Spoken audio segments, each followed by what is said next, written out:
The Upanishads in two parts. Part 2, translated by F. Max Muller. Brihadaranyaka Upanishad, 4th Adhyaya, 4th Brahmana. Yajnavalkya continued. Now, when that self, having sunk into weakness, sinks, as it were, into unconsciousness, then gather those senses, pranas, around him, and he, taking with him those elements of light, descends into the heart. When that person in the eye turns away, then he ceases to know any forms. He has become one, they say. He does not see. He has become one, they say. He does not smell. He has become one, they say. He does not taste. He has become one, they say. He does not speak. He has become one, they say. He does not hear. He has become one, they say. He does not think. He has become one, they say. He does not touch. He has become one, they say. He does not know. The point of his heart becomes lighted up, and by that light, the self departs, either through the eye, or through the skull, or through other places of the body, and when he thus departs, life, chief prana, departs after him. When life thus departs, all the other vital spirits, pranas, depart after it. He is conscious, and being conscious, he follows and departs. Then both his knowledge and his work take hold of him and his acquaintance with former things, and as a caterpillar, after having reached the end of a blade of grass, and after having made another approach to another blade, draws itself together towards it. Thus does this self, after having thrown off his body and dispelled all ignorance, and after making another approach to another body, draw himself together towards it.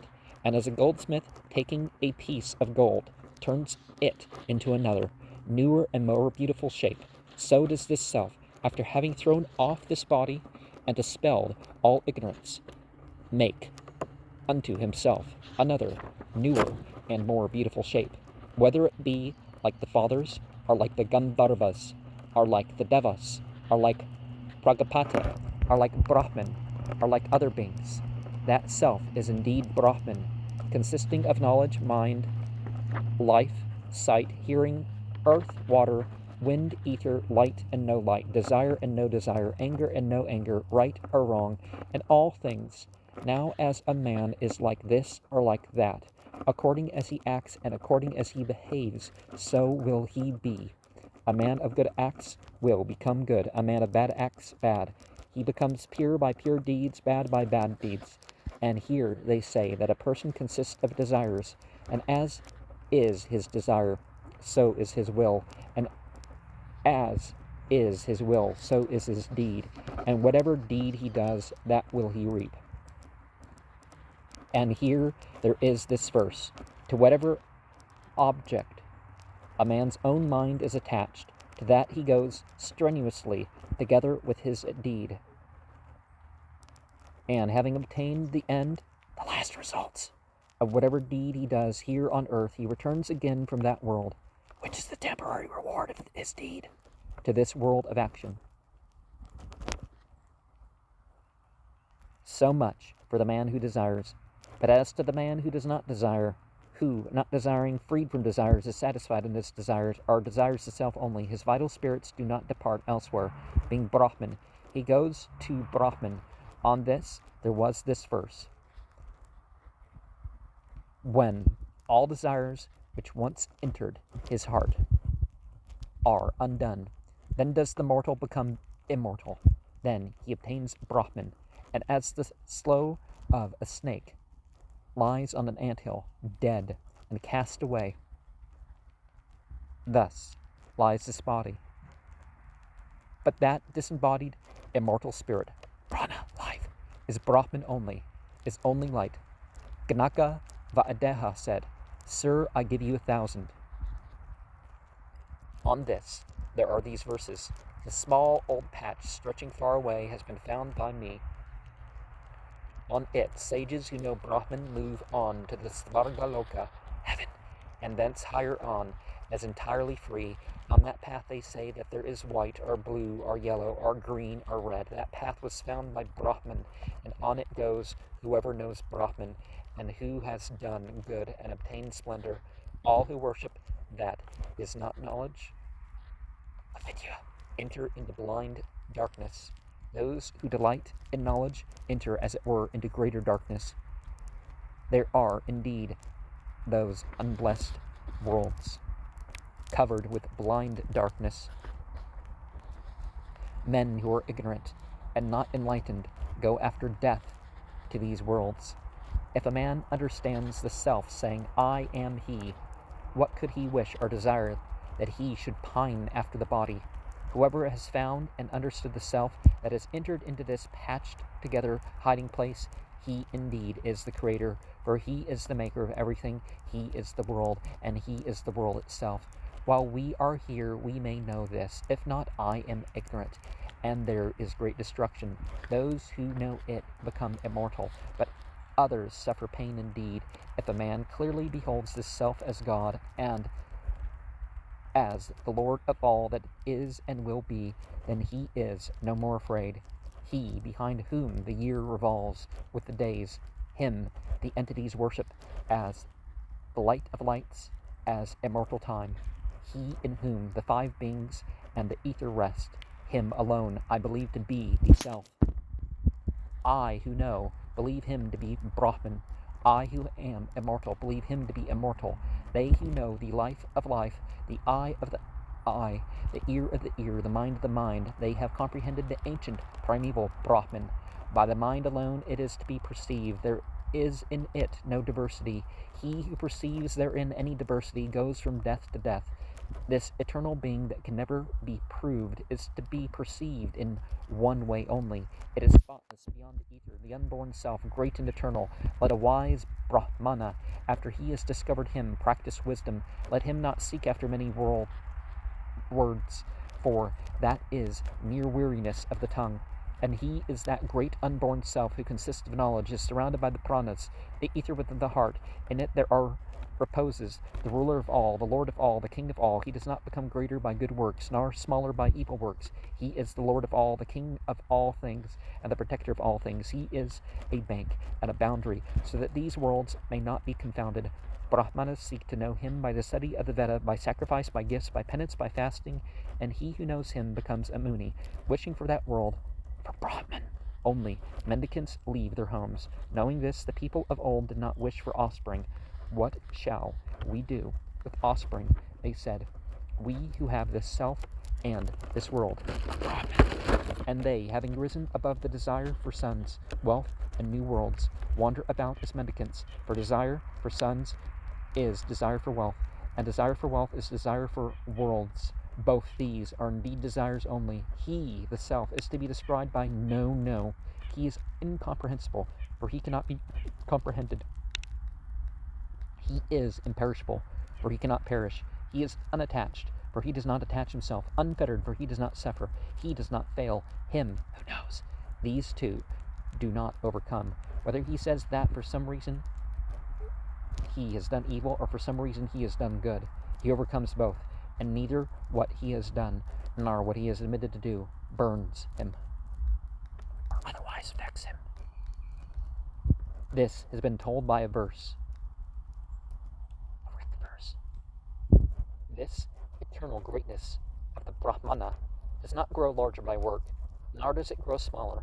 Let man try to find, its trace, for having found, it, he is not sullied by any evil deed.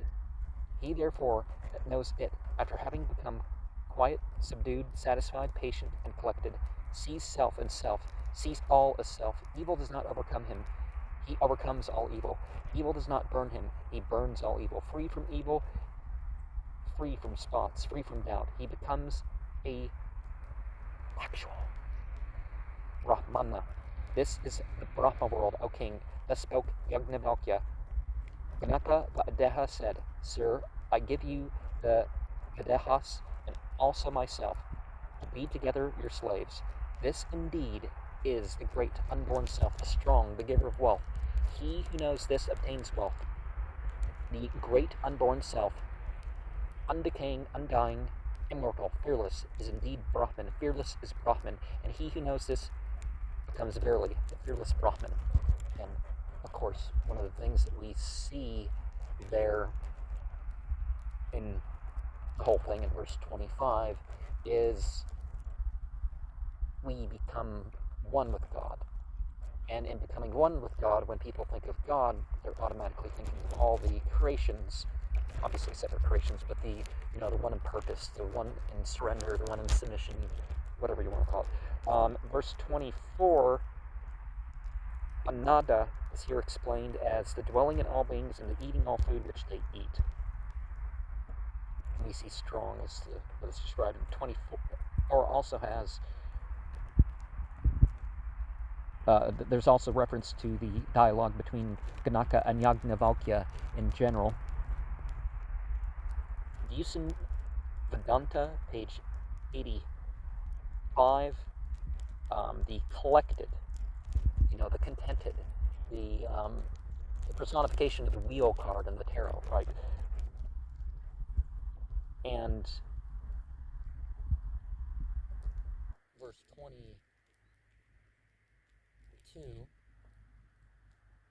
the Brihad Upanishad 3.9, 26, 4 to 4, in reference to the, that no bit. Because, for most of us, I think our theological opinion should start off with negation rather than affirmation. The Brihad Upanishad 3.5.1, the world of Brahman. Well, see, you don't have to be dead to go to the world of Brahman. You're already part of it. You just obtain it permanently when you're finally a bank and boundary. Verse 22. See the Khandogya Upanishad 8.4, and within the heart, same verse. See the Brihadaranyaka Upanishad 4.3.7, and wisdom as an abstinence. Well, chastity more than abstinence, because chastity and abstaining from things is not quite the same things. It's just abstaining from things without the consciousness, abstaining from things without certain boundaries, you could say. Patience, and so on, which are the means of knowledge. The Katha Upanishad 4:10 through 11 talks about the mind beyond mind is to be perceived. Ancient primeval Brahman, see the Upanishad 1:2, and the 5 beings in verse 17, the 5 ganas, i.e. the Gandharvas, Pitris, Devas, Asuras, and Rakshas, are the 4 castes with the Nishadas, are breath, eye, ear, food, and mind. And I am ignorant in verse 14, following the Samkara in translating the deh by ignorant, but the text seems corrupt. Samkara takes loka, world, for atma, self. Verse 13, also verse 13, the hiding place, body is meant, and it's called deha, from the root deh, to knead together. Rower simply gives some dehya gahana, which Samkara explains by some dehe. Holy has some deghe, which is the right kanda reading. The Madhyandinas read some dehe. Gahana might be taken as an adjective, also referring to some dehe. And, okay, pine after the body. Verse 12, that he should be willing to suffer once more the pains inherent in the body. The Madhyandinas read Sariram anu samkarat instead of samvarat. And verse 11, there are, see the Vag Upanishad 3, Katha Upanishad 1.3, and the greater darkness mentioned in verse 10. See the Vag Upanishad 9, Samkara in our place explains avidya by works, and vidya by the Veda, accepting the Upanishads. The colors are given before, Here we have white, blue, yellow, green, red, 4, 3, 20. The true meaning, entirely free, as indicated by the various readings of the Madhyandinas. Tenna virapeyante brahma veda utkramya svargam lokam mito vimukta. The road is not to lead to Svarga only, but beyond. And going far away, same verse 8 there, instead of vitata, which perhaps seemed to be in contradiction with anu, there is a Madhyandina reading. Vitara probably intended originally to mean leading across. The other adjective, mam sprishta, I cannot explain. Sankara explains it by mam sprishta maya labdha, and the independent manner on these verses are maybe placed again in the mouth of Yagnavalkya. So who's talking about these verses? Was it Nakavadeha or was it Yagnavalkya?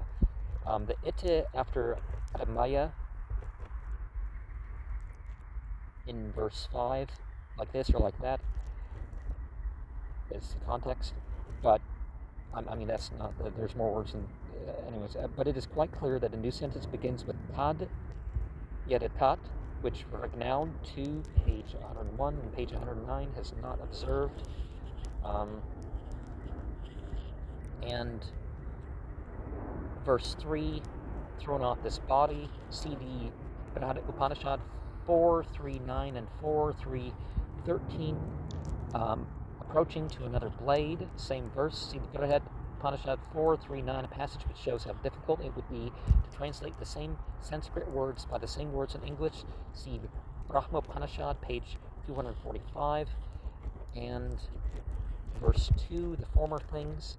This acquaintance with former things is necessary to explain the particular talents or deficiencies with which we observe in children. The three words vidya, karman, and purva prajna often go together. See Sankara on Upanishad 4.3.9.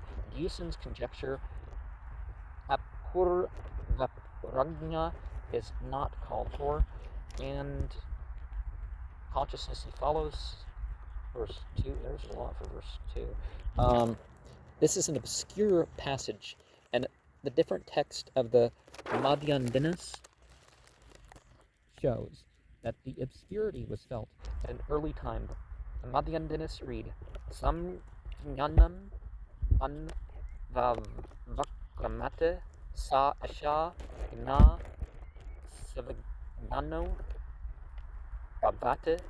This would mean consciousness departs after. He, the knowing self, is self-conscious.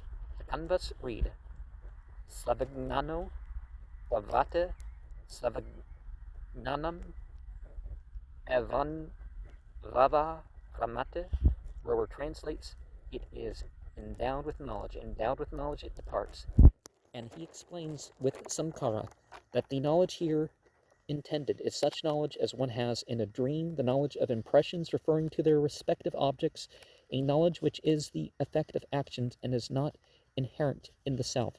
Vusen translates, Sidis celi ist von Erkenntnisart und was von Erkenntnisart ist seit Nacht. The Persian translator evidently thought that the self-consciousness was implied, for he writes, cum quavis corpore actionem sumat in, and some things missing, in illo corpore aham est, id est ego sum. And also in verse 2, through the skull, when his knowledge and deeds qualify him to proceed to the Brahman world, through the eye, when this knowledge and deeds qualify him to proceed to the sun, according to Sankara, through the heart, the point where the nadis our veins go out from the heart. He does not see. Eki avate is probably a familiar expression for dying, but is here meant by Sankara and probably was so intended as meaning that the organs of the body have become one with the self. Lingatman, the same thoughts are found in the Kaushik Upanishad 3.3, prana akada bhavate. So instead of spiritual life, spiritual death is when you're seeing, but not when the worldly sight is not your sight, or something. The Kakshusha Purusha is explained as that portion of the sun which is in the eye while it is active, but which at the time of death returns to the sun, and the eye turns away. That's verse 1 here. The weakness, sunk into weakness. In the Kaushik Upanishad 3.3 we read, Yatra etat purusha arto marishyana balyam metya samohate. Here, a balam should certainly be a balyam, as in the commentary, but should it not be a balyam as here? See also the Brihadaranyaka Upanishad 3.5.1. Let's know.